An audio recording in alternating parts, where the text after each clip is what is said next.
अश्वत्थामा महाभारत के सबसे रहस्यमय और शक्तिशाली योद्धाओं में से एक थे।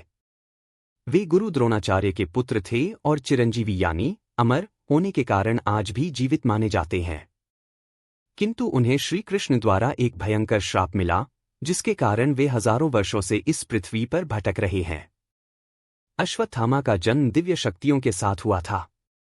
उन्हें भगवान शिव का अंश माना जाता था और उनके मस्तक पर एक दिव्य मणि थी जो उन्हें अजेय बनाती थी। वे एक कुशल धनुर्धर थे और अपने पिता द्रोणाचार्य से शस्त्र विद्या प्राप्त कर चुके थे। महाभारत के युद्ध में अश्वत्थामा कौरव पक्ष के प्रमुख योद्धा थे। जब युद्ध अपने अंतिम चरण में था, तब अर्जुन ने गुरु द्रोणाचार्य को छलपूर्वक मार डाला। यह जानकर अश्वत्थामा अत्यंत क्रोधित हुए और पांडवों से प्रतिशोध लेने के लिए तत्पर हो गए।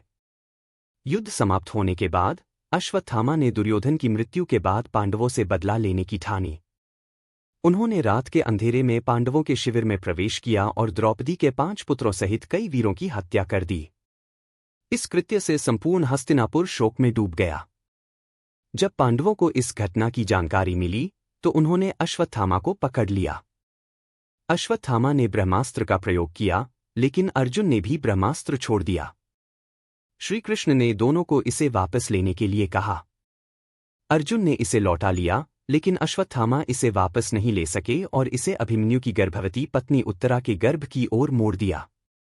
श्री कृष्ण ने अपने योगबल से उत्तरा के पुत्र परीक्षित को जीवित कर दिया और अश्वत्थामा को श्राप दिया कि वे अनंत काल तक इस पृथ्वी पर भटकते रहेंगे।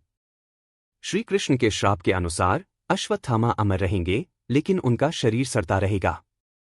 उनकी मणि उनसे छीन ली गई, जिससे वे रोगों और पीड़ा से ग्रस्त हो गए। उन्हें कोई सहारा नहीं मिलेगा और वे हमेशा अकेले भटकते रहेंगे। कई किंवदंतियों के अनुसार अश्वत्थामा आज भी जीवित हैं।